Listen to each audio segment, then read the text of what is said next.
Myself, Abhishek Das of IIT Body, Mechanical Engineer. Well, now I am going to present a demo of the heat conduction study. So let us have a view at the apparatus. We have two apparatus. One is the study unit and the other is the control and the display unit. So let us have a look at the study unit. It has two parts. One is the linear conduction study unit and the other is the radial conduction study unit. So let us have a look at both the parts one by one. This is the linear conduction study unit. So it is a fixed device and it's a movable device. Both are there to clamp the specimen. There are two specimens right here. One is the steel specimen, stainless steel specimen, one is the brass specimen, and it's used to measure the conductivity of steel and brass, heat conductivity. So the device, and one more thing, the study unit and the display and the control unit are connected by means of two wires. One is the cable, data cable, and one is the power cable. Okay, so now let us connect it.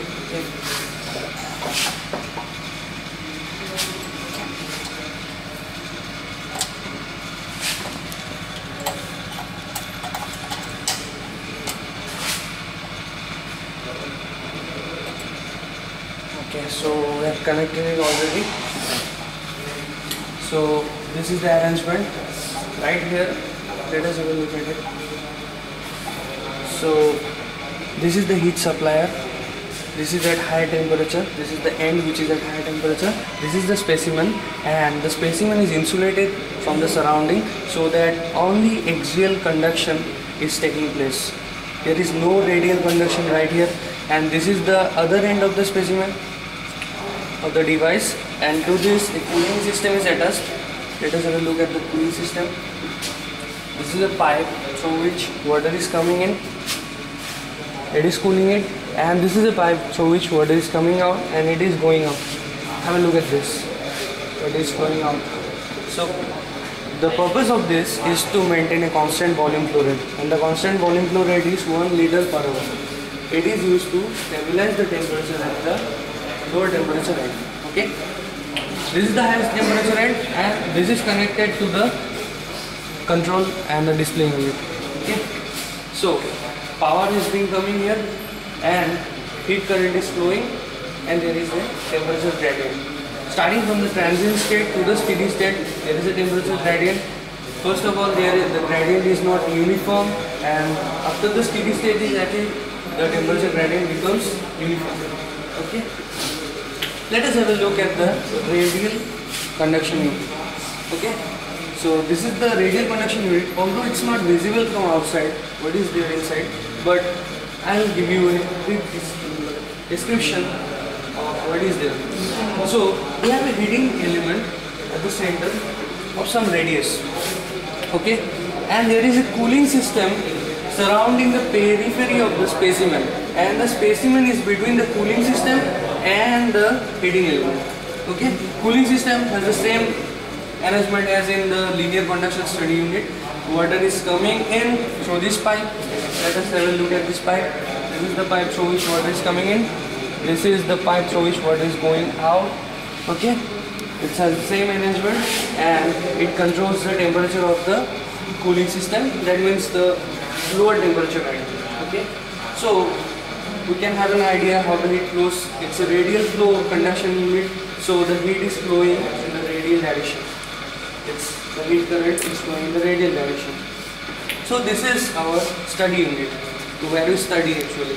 Now let us have a look at the display unit, display and the control unit. This is the main device. This is the device which controls and displays all the experimental results. So what it is doing is, it is providing the power that is the heat current. Okay, so the heat current is being displayed here, over there, and here is a display system that is displaying the temperature. Okay, one more thing, let us go back to the study unit to give an illustration of this. Let us go to the study unit. Look at this, there are some numbers 1, 2, 3, 4, 5, 6. 1, 2, 3, 4, 4, 5, 6 is not available, 7, 8, 9. Okay, these are different sensors. Okay, these are sensors because of which the thermocouples are attached here, and we can display the temperature of various points 1, 2, 3, 4, 5, 6 here, over there. We can adjust the knob. This is 1, 2, 3, 4, 5, 6. We can adjust the knob. This is number 1 sensor. The temperature of sensor number 1 is displayed here. Look at this. This is still in the transient state. It's fluctuating. Okay, we can adjust for sensor number 2. The sensor number 2 has a temperature of 32.8 at this point. Now look at this. It's changing. It's in the transient state. We can also adjust for sensor number 3. Okay, so whenever the steady state is reached, it will become constant. Okay, it will not fluctuate anymore. But now, for now, it is in the transient state. So the main principle of this apparatus is, so we will supply some amount of power from this control and display unit, and the heat current will flow in the study unit. Okay, from the heat current there will be a temperature gradient, due to which there will be some temperature difference at various points, which we can directly measure from this display system. Okay, now the purpose is, we know the Fourier heat conduction law, that is heat current is equal to minus of K into temperature gradient into area. Okay, right? So now let us go back to the study unit. Okay, the area of the specimen is known to us. The specimen that we are using is having a diameter of 25 millimeter, right? Okay, so the various sensors will show the temperature at different points in the display system. Okay, so by measuring the temperature at various points, we can also find out the temperature difference at various points. Okay, let us have a look at this. This is point number 1 and point number 2. By default, we know that the distance between these 2 points is 10 millimeter. Okay, right? So we know the difference between these 2 temperatures, T1 and T2. Let us assume. Okay, and we know the distance between these 2 points is 10 millimeter. So we can very easily find out the temperature gradient in the steady state between these 2 points. Okay, by knowing the temperature gradient, we know the area and we know the heat current simply by noting. Let us have a look at this. Noting the heat current in this display unit. So very easily we can find out the heat conductivity of this material by evaluating the Fourier conduction heat law formula. So this is the main purpose of this system, to find out the conductivity of various materials. We can also change the specimen. Look at this. This is a brass specimen. Okay, it is having a diameter of 10 millimeter.